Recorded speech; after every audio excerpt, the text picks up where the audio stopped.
here from Rock and Load. This evening I'm joined by South African indie rock artist Jacques van der Merwe. Jacques is releasing his latest single, About You, this coming Friday under the guise of When Angels Came. And the man himself is here this evening to talk to us about his plans for world domination. Jacques, how are you?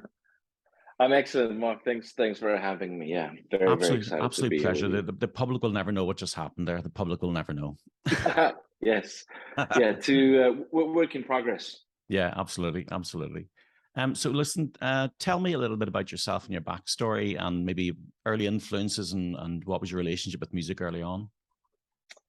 Yeah, perfect. I think so. Interestingly enough, I kind of got into music from my parents. My dad was a bit of a rocker, which was fantastic. He used to listen to the likes of Boston, Foreigner. It was Meatloaf, it was Bon Jovi, it was Roxette, kind of stuff growing up in the 90s. And I just gravitated towards some of the heavier stuff. That to me was just impactful. I really enjoyed that like hard melodic type music back in the day. And I think when I was about 13, 14 years old, I had enough money to buy my own CDs. Yeah. And I bought three albums, actually. I bought three CDs. The first one was, well, on the same day, actually, which was fantastic. I bought Green Day Dookie, which we all know is a legendary album. I bought Metallica Load, which was just released after Black, right? And then I bought Offspring Smash. Okay. And I remember the first time listening to a Metallica album, I was absolutely blown away that music existed, because up until that point in time and reference, all I had was Meatloaf, Bon Jovi, Foreigner, and those types of bands, and I was just blown away by the heavy hitting guitars, riffs. It just aligned with my DNA at the time, I suppose. And so that was my music background and what I really enjoyed listening to. And strangely enough, my sister started playing guitar when I was 14, 15 years old. And I was actually quite intrigued. She had a nylon string acoustic, and she was playing guitar, and I kind of got into it. I was like, well, would you mind showing me one or two notes, because I'd love to play a little bit too. In my mind, what I wanted to play was Metallica, Master of Puppets, Kill 'Em All stuff, Ride the Lightning type of riffs. And then she taught me leading on a jet plane. Which was absolutely bizarre. And so most probably she was my music teacher at the time. But then that's kind of how I got into music. I just, from there, I went and picked up a guitar. I couldn't read music. I didn't have any music theory background. I just had tablature on a page, and found websites online how to play guitars and guitar books, and that's what I kind of enjoyed playing. Yeah. And so like, how long would you say between that sort of starting phase and maybe when you first stepped out to try and play live, or start even songwriting yourself? Quite a number of years, I think. For me, I think I was really impressed when I got a specific song done. Getting a specific riff organized and played is kind of like learning that instrument and trying to get a little bit better, I think. That was an interesting part of my life, and trying to figure out how the guitar works and what melody or good melody sounds like, and what I really resonated with. I started a band in high school when I was about 16, 17, probably 2 or 3 years afterwards. And we would play Call of Cthulhu from Metallica, and we would play, I think the first song we ever covered was Nirvana Smells Like Teen Spirit. And so a few years later, going into high school, we started a band, and we played in a few competitions and battle of the bands, those types of things. So kind of going into high school a few years later. Yeah. And was your musical taste changing during that time? Were you getting sort of influences from elsewhere? Yeah, for sure. I think funnily enough, I went through a bit of a Marilyn Manson phase. I really enjoyed his Mechanical Animals album. I thought musically was pretty good, but I was big into Creed back in the day. I was major into Metallica. That was a big influence of mine. Breaking Benjamin, Papa Roach, Linkin Park, all the big 90s hard rock type bands. A little bit of Pearl Jam, but I still enjoyed the likes of Boston and Foreigner still. But I can appreciate any forms of or any form of music. I really enjoy opera music too. I get a lot of energy from opera and classical music too, which is super strange. But yeah, just multiple influences. I remember, like punk bands, like all the commercial stuff, like Blink-182 being super popular, and us getting into covering those types of songs, and like anything and everything, I suppose, at the time, which caught your fancy. And it was quite the rebellion Yeah. in high school, quite the naughty kid, but the naughty kid being a, a problem child. And so music to me was a bit of a way of releasing that anger, that energy, and that passion. Yeah, yeah. And what about sort of trying to find your own voice? Because I think that's one of the harder things when especially when you're a young musician and you've got so Mm, multiple influences. It's so easy to be led by one sort of band or another. How mm. did it take time for you to maybe sort of discover your own sort of sound? For sure, Mark. I think in some cases, some artists just find it immediately. For me, I've always just kind of created music which I found super exciting to play, that I loved playing.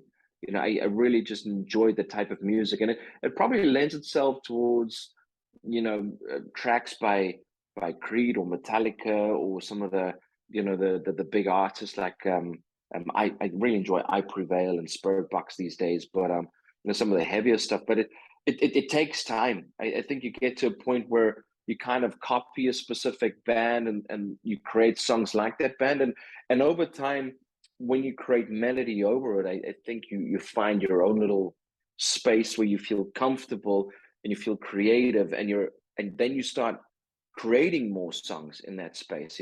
I think most recently was probably when I started doing vocals on the When Angels Came stuff, and that to me was a very interesting journey, working with different producers, playing different guitars, playing different guitar styles, and I think I've really got into a rhythm of my own style of playing guitar, but also creating a platform for melody, because I think the melody part of it is super important to me, and what I really enjoy.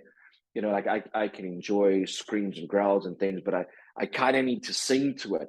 And for me, writing music, I've found that I really enjoy writing a vocal melody into guitar melody. And so, most probably when you listen to my songs, the guitar has its own track almost, right? So the guitar, the drums, and the bass, and whichever synths, whatever we use, it's like an entire song all by itself. So if you take away the vocals and you listen to it, you should be able to hear a song and relate to it in whichever way, shape, or form.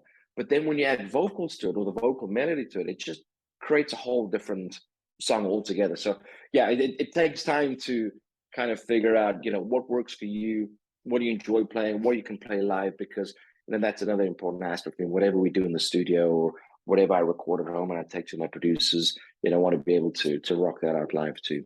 Yeah. And your approach then, so what way do you like to work? Do you tend to write the music first and then bring the vocals to it, or are you constantly writing vocals and lyrics throughout the time? I think the writing the music part is part of the kind of like what's most comfortable to me. I can play drums and I can play guitar and bass and those types of instruments. So for me, I take a lot of influence and inspiration from drums. Actually, I really enjoy hearing a good drum beat, being in the pocket with it, and then building off of that. So sometimes at home, when I'm in my studio here, I'll get a nice drum groove going, and I'll just pick up the guitar and I'll play whatever comes naturally. I'll play a few riffs, and almost immediately a song would come to mind.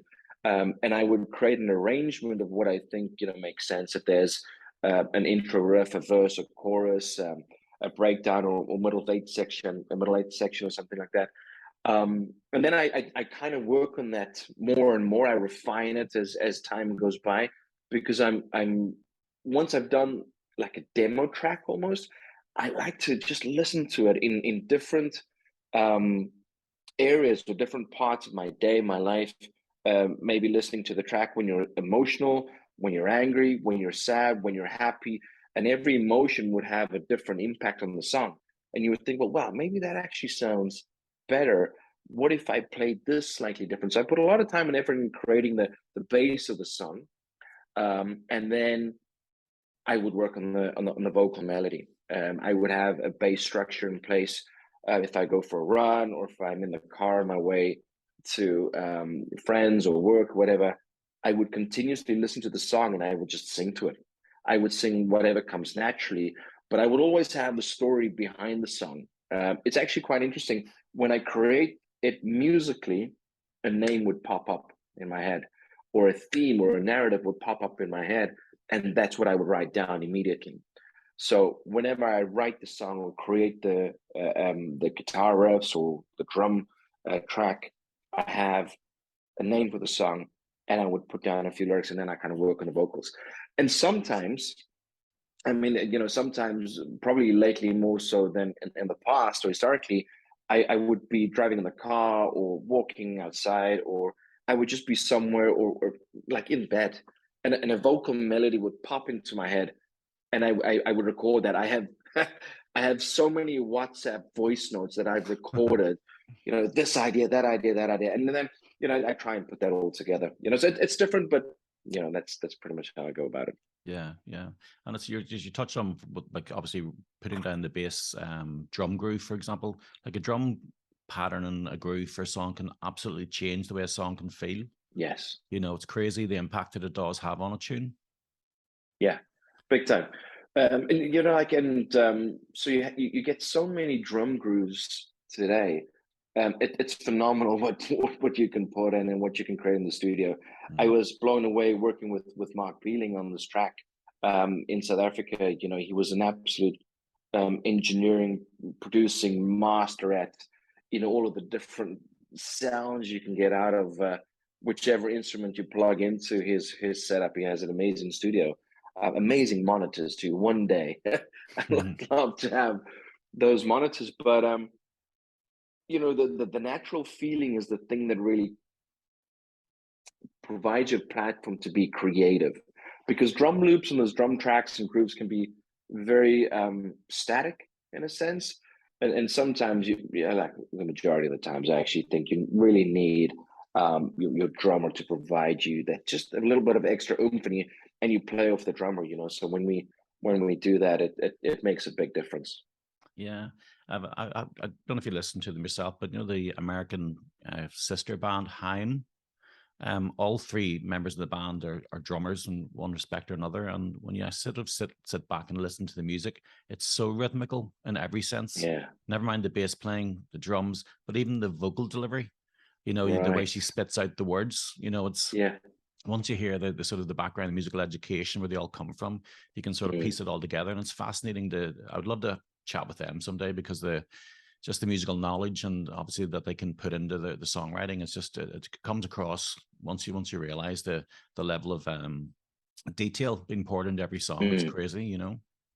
Yeah, fascinating. That they're three drummers creating music, and I think human beings have such an amazing creative ability to create music that resonates with people in so many different ways. It's unbelievable. I know of bands that no guitars involved at all, just bass. Different distortion sounds, and it's synths, and it's interesting drums, but at the end of the day, Mark, for me, it's about melody. It's about something that you can connect with in in some shape or form, and really enjoy.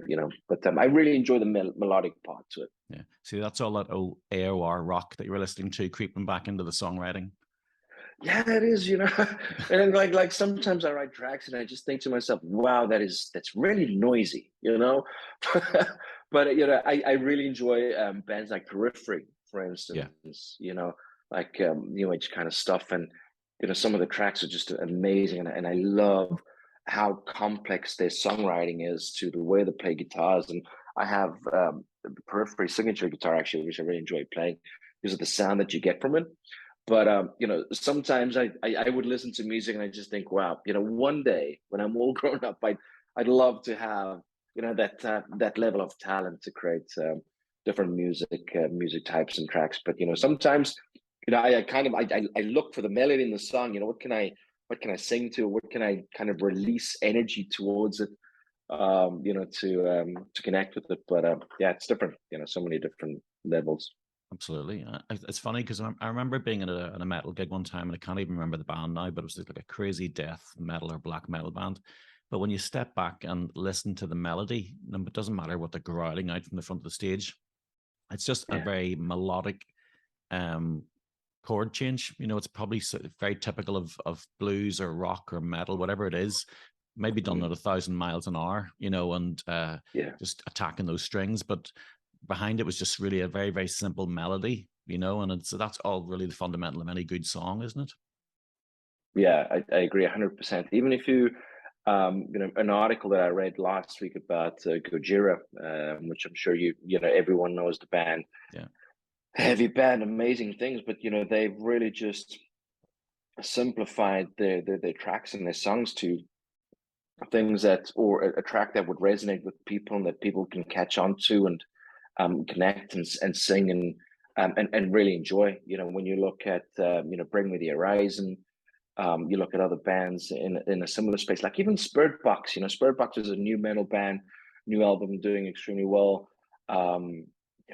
Heavy, but some super interesting lyrics and very melodic. And I think their ability to sing super clean, high notes and growl at the same time was quite impressive. And for me, from a growling, screaming perspective, I enjoy listening to the words because I do connect with it. And I think, with any track, you either connect with the entire song, with the entire meaning of the song, or it could just be one line, that connects with you, and that's perfect. That's exactly what you're looking for. But yeah.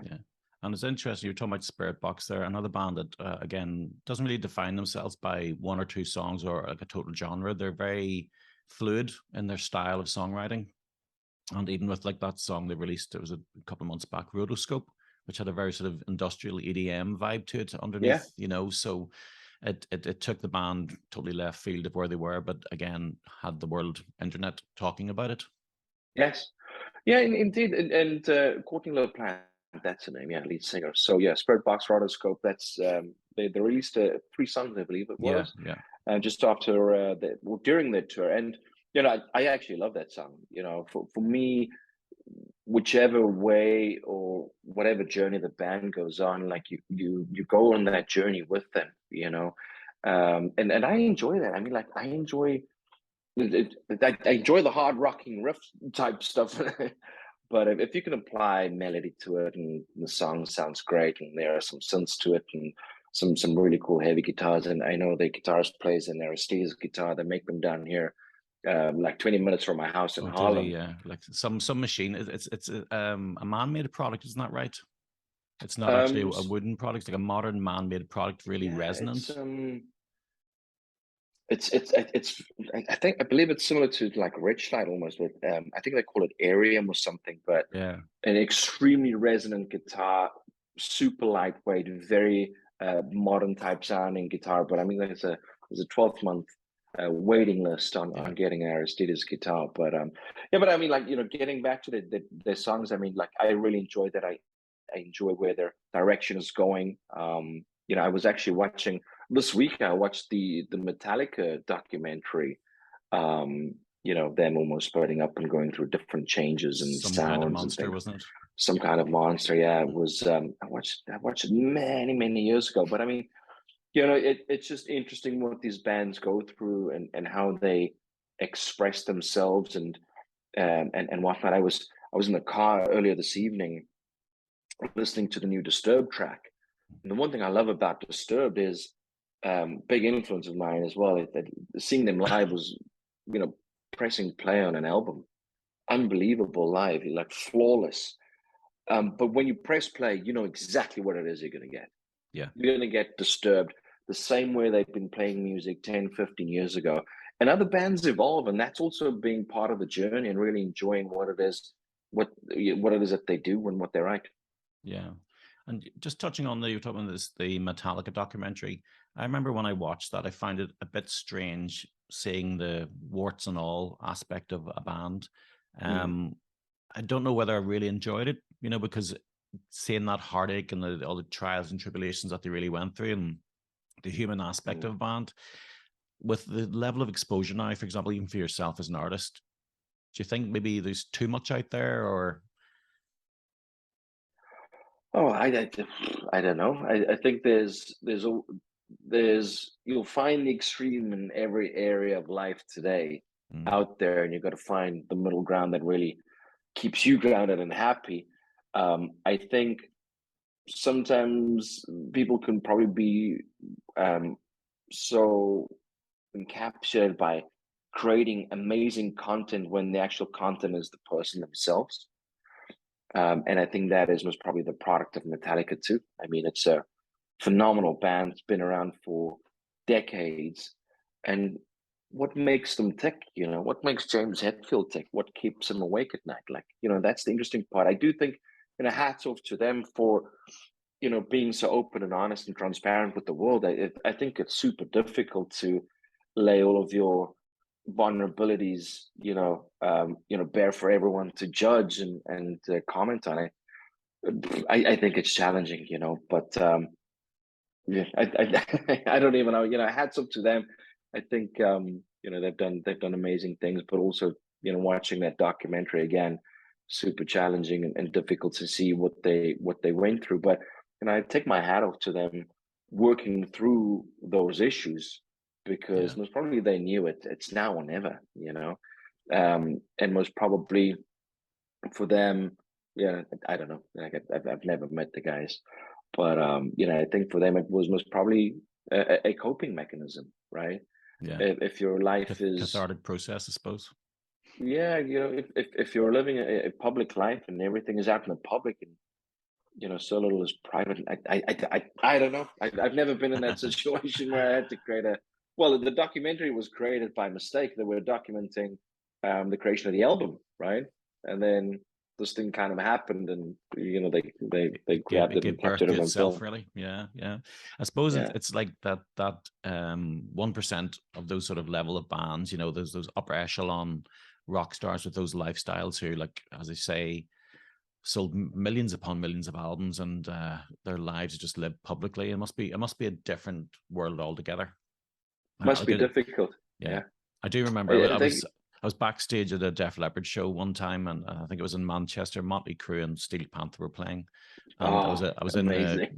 the green room, and on the mirror it said, "You are in Manchester. Today is like the 25th of December," and it was like, this is fucking surreal. These guys have things on the wall which tell them what day of the Yeah. week is, where they are, and like this is England, like they're from England, and they still have a thing on the wall telling them that they're in Manchester. It's just so random. But if you live on a tour bus 7 days a week, I'm sure it must be chaotic.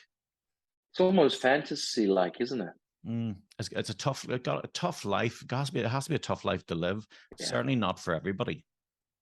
Yeah, I agree. I mean, when you look at some of the tour schedules of the professional bands, I think it's changed into more of a profession more than, we have a good few ideas. Let's, drink and, have a massive party and just write riffs and, get absolutely shit faced every night and continue. It's a profession and it's a career. I was at a Tremonti concert. I'm a big Mark Tremonti fan, and he's just an amazing human being. I've met him before one of the concerts, and super clean, super professional. Probably one of the nicest musicians you'll meet, like Miles Kennedy too. Just a super nice individual, and for them, it's a business, right? Mm, It's a career, and so for them, they do go out on tour, but they also have breaks in between for family life and their kids because those are important pillars in order to make you happy at the end of the day. And happiness is the ultimate, KPI yeah, thing that yeah, you want to yeah. achieve in life. And so I think bands over time have also learned that, what do we need to do to make it sustainable, profitable at the same time and be happy. I suppose though, with the change in the industry, And this, like, music sales now is such a small part of the actual thing, whereas touring is probably the main thing now, for especially the bigger established bands. So that's probably why they're playing so many days on the road now, because even with the release of an album maybe once a year, God knows how many sales actually come from that. It's probably pre-orders, etc. And then once they're gone, it's all digital downloads and streaming services, which are paying pittance, really, isn't it? Yeah, pennies, peanuts, really. I think it's, most probably in today's world, the tracks that you release online has become more of the marketing engine behind the Yeah, band. yeah, And you have to be out there touring and playing gigs in order to kind of get the word out, and for people to see you live and to really enjoy your energy and what it is that you bring to their day. Yeah, it's it's a different world today, from a streaming services perspective in comparison to 10, 15, 20 years ago, I suppose. yeah. And I always ask the people, for example, like what is the measuring stick today for success for like yourself, Jacques? Like, what would you consider yourself having a successful musical career? Is it being able to do what you do full time and not have to work doing anything else? Is that, or are you aiming for bigger heights? Yeah, world domination. It's an interesting question. I'd love to play globally. I think, Yeah, um, for me and for the band to get their music out, at a global level is just unheard of. Having people connect to the songs, connect with it, and recommend it to their friends and family, and people just to really enjoy it. I think that's first and foremost the highest priority for me when it comes to creating music, is for people just to enjoy it. And if that takes us to a global stage, then bloody well, fantastic. Would love that. Absolutely. Are we in it for the money? No. If the money comes, fantastic. But following the passion and what I enjoy and what we enjoy doing is the number one driver, really. yeah. I think if you're able to balance the books, be able to tour, travel, and get further afield, and as you say, play music to a larger audience, and not come back skint, Yes. is a Brucey bonus. Yeah, or in debt. For Yeah, some reason, I had an article pop up. I think it was Lady Gaga, who released her album, did a tour, worldwide tour, sold out, came back $3 million in debt. yeah, yeah, yeah, yeah. You know, Hey, uh, probably a bad situation to be in, but well, in hindsight, it's easy to look back, but that just created a massive platform for her as an artist to be, you know, super super successful. But yeah, doing a sold out world tour and coming back $3 million in debt is, yeah, so quite something's not right. a shock. You need Yeah, to cut down that entourage, yeah. Um, Do we need fireworks every night? I don't know. yeah. Pyrotechnics. I don't know.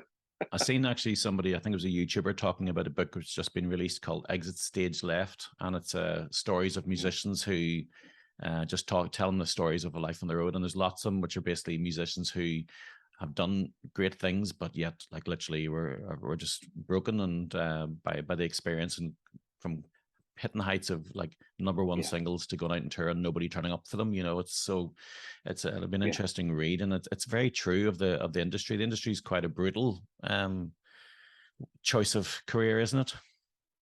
yeah. Yeah, indeed. I think if you're, um, like, I remember my dad when he asked me, so what do you want to go do after high school? I said to him, I want to go study music.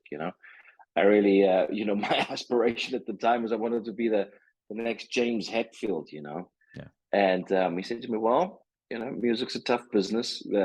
I was in South Africa at the time, obviously. And it's difficult to make really good money, um, and sustain a very, I don't know, sustain a good life, and maybe buy a Porsche one day. I don't know. But so he recommended to me, like, hey, I know that you love music, but maybe it's a good idea just to go and study something. So if the music option fails, you have something to fall back onto. Best advice ever. So went and studied, and then I think if you're starting out, maybe 16, 17, going into music to generate a career out of it, I think it's a hard slog. I think mm, with streaming services today, like, you don't make any money from that. It's just awareness of who you are, and then you have to kind of show up, and you have to tour the world, you have to play around. So I think you need to really, well, maybe for me, like, I'm focused on the passion and the enjoyment of creating music, and when I don't enjoy it anymore, I'll stop. You know, Yeah. Yeah. um, but I think it's difficult if you really want to do it as a career and make a lot of money out of it. Being a touring artist, I know many artists that have progressed and transformed into becoming great producers and doing a bunch of different things to generate a really good income. Yeah. Playing live gigs, being a producer, doing video and audio editing for commercials and things. So but the playing music and creating music can also take you into kind of like a sound engineering type route. Yeah. So it just depends on kind of what happens in your life and what you enjoy doing. It's not easy, I suppose. And yeah, well, as I say, first and foremost, it has to be about passion and creativity. If it's really about the money, Yeah, then you're on a back foot. But yeah, you were talking I about even agree. like some bands like Periphery, for example, like Misha Mansour and other guys within his genre. Have gone beyond just being musicians. They're businessmen now because they've Yeah, released products and services that service the music industry, because that part of it is far more profitable sometimes even than the music itself. 100%. I mean, like, when you look at Misha and the way that he plays guitar and the way that he creates music, it's cutting edge almost, and what a lot of people enjoy listening to. But the way that they approach music is also very unique, and I think a lot of people are striving to recreate that tone. I remember years ago, I was reading through a magazine and I saw Slash's like rig rundown. I was like, oh my god, I'm never gonna get that sound. Heartbreaking. Yeah, it's just insane. But I think times have changed as well, where creating music is one part of your career. So when you have a look at a musical career, uh, many pillars to it. Yeah. Specifically to what Misha and the guys have done. So they have Horizon, I think, is their gear company where they do a distortion pedal, and I believe is it a reverb or delay pedal? I'm not 100% sure. And then obviously, he's got it. They've started their own record label as well. He has a signature series guitar with Jackson. He's on with Nolly Get Good from a Yeah. drums perspective, the GGD stuff. And so they've created a whole career in multiple companies from playing music. And so playing music and creating music has kind of been the marketing engine for them, which we spoke about a little bit earlier. And then, people just really gravitated towards that, and they had the ability in there to create these companies, obviously to generate profit and to make money, but also, people wanted to figure out how they get the kind of same tone. So I Absolutely. think that's probably what you're seeing from a new career perspective, like Rabia, Yeah. guitarist in the UK. We're being And I myself. love, yeah, I love his style. Best Yeah. afro ever. Him playing live, so he's into it with neural DSP. He's got his own guitar. He does his videos. So I think most probably the modern musician today does many things. It's not just playing music on stage. You have Yeah. to be amazing on stage. You need to have your own signature guitar. You need to be able to produce music, etc. So it's probably just a little Yeah. bit wider and a bit more involved today. Multifaceted, really. And I think it's probably Yeah. the sort of younger YouTube generation that has grown up with the technology at their fingertips, who've really Mm. embraced it, and just Yeah. soaking it up like a sponge, where myself, being an older generation dude, is just lost. Still trying to figure out how to It's work a valve amp. yeah, likewise, mate. No, it is a whole new world. Yeah. I think like I remember years ago, like I got a Mac, downloaded GarageBand, and started recording like many years ago, and I listen to those tracks today, and it's I get so nostalgic. But I mean, like, the recordings are really bad, but some good tracks. But when you look at the technology today, when you go into a studio, it's digital, man. It's very seldom, in some cases you'll walk into a studio, you need to have a specific amp rigged up, specific valves that you really enjoy the tone to. You got to hook up the cabs, specific microphones. They have to be perfect. You have to record, and the sound that you've captured is set in stone. In today's world, you record a direct track or direct input from a guitar. It's clean. So dry And signal. the dry Yeah. signal and the technology today, all of the capabilities you have to make it sound super awesome. It's just amazing. I mean, nothing beats a proper valve amp. I've got a very nice PRS valve amp here, which I love the sound of, but it's difficult to, well, not difficult, but in today's world, everything is just so digital. It's unbelievable. Yeah. You have to be super technical in some sense, and you have to be like a technology nerd almost to figure out all the different buttons and things. And at the end of the day, as a guy playing guitar, you're probably saying, yeah, like all I want is good tone. Come on, I need to get this riff out of. I know. It's a bit like having 50,000 pedals. It sucks the enjoyment out of you don't get the time to play the guitar anymore because you're concentrating too much on tweaking the sounds. You just have to simplify it occasionally and just sit down and be creative, don't you?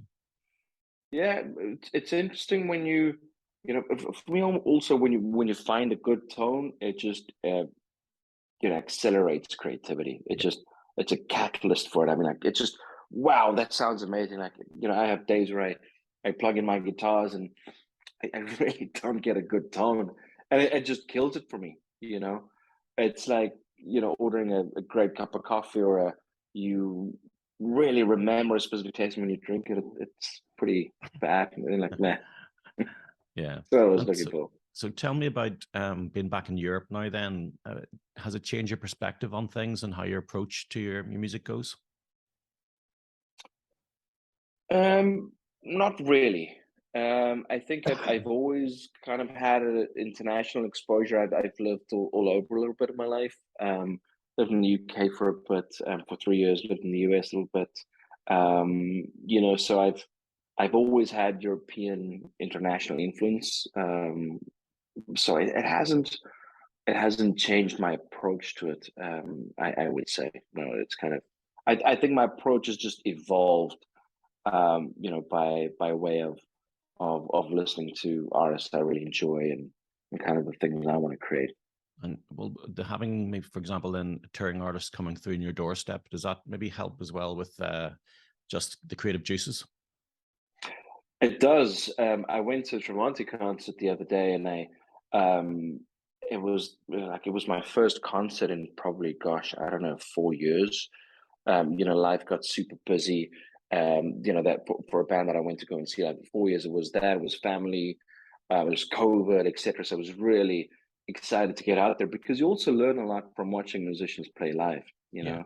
Um, I'm just blown away by how much talent there is in the world. Um, going to that concert, listening to the sound, what it is that they do, He's how they very loud, Monty. That's one thing I he is, remember. yes, yeah. He is very loud. I remember years ago I saw them at Brixton Academy in London. Right in front of his amps, and so he pushes his amps to a certain level to get the tone that he wants. And like, wow. And I remember going home and not being able to hear for a few Yeah. days. But so it's changed a little bit as well because I just noticed that it was a little bit more balanced in his Tremonti band in comparison to Alter Bridge. I'm a big Alter Bridge fan, and I was just how clinical they are in playing live. It's I think you pick up a lot watching bands play live. What people gravitate towards, what they really enjoy. But I mean, it's also being a consumer of the music in a live setting, which gets your juices flowing and just thinking differently about music the next time you create something. Yeah. He's a guy I interviewed Mark when he was back in Belfast, actually a wee while back there, and talking about his rig setup. And like he's a very simple guy as far as I think he was using his new 100-watt head on this tour. Oh, fantastic! So he was using that there, sort of road testing it, and then but like pedal wise, he only has 2 or 3 pedals in front of him. It keeps it very simple. He's like a wah wah and maybe a booster in front of the amp. And that's about it, really. Nothing too fancy. Yeah, he's got a analog rig. That he loves the responsiveness of it. I don't even think he uses a wireless set with his guitar. It's all connected. Mm. And I have his signature PRS Oh on my yeah, wall here. seriously hot pickups on those. Yes, the bridge is amazing, Mm. and you know, yeah, he keeps it simple, and sometimes that's all you need. You don't necessarily need something massively complex, and then you see other rigs. It's just I can't even get my head around it. Yeah. Yeah. But there's great toning in simplicity for sure. Yeah, amazing tone with his band. All of his bands, between Creed, Alter Bridge, and obviously the Tremonti, he's just a master of tone when serious heavy sounds. It's amazing to see what he can do. Yeah, it blows my mind every time. It's like I watch him play live, and I Effortless. just one day, effortless, smile on his face, great vocals as well. His talent is Just wait till you see him doing the Sinatra stuff. You'll be really impressed. I've heard it, but didn't he do the Sinatra concert last week?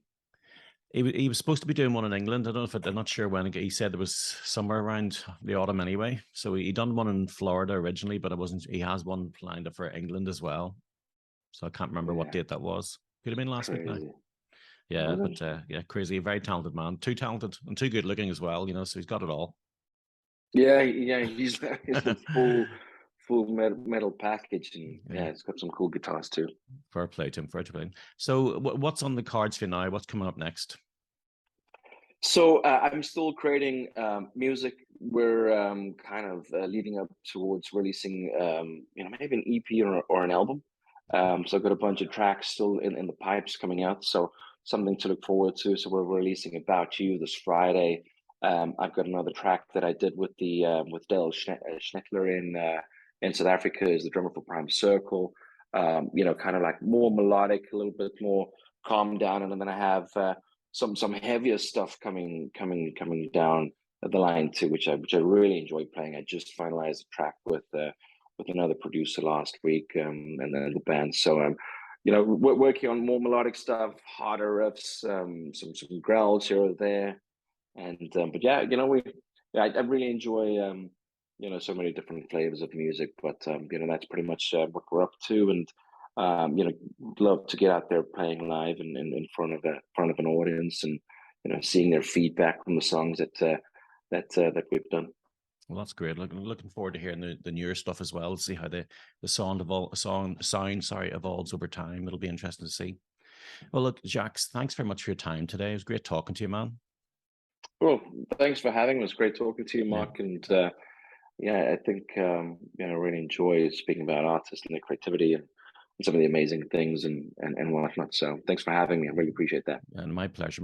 We'll catch up again down the line when you have some more new music, and we can chew the fat again about our favorite artists. Absolutely. Would love to. Once again, guys, thanks very much. Jacques van der Merwe, When Angels Came, releasing the new song About You, coming this Friday, 30th September. So make sure you check it out at all the usual streaming services. So Jacques, thanks again, man. Real pleasure talking to you. Awesome, Mark. Cheers, mate. Take care.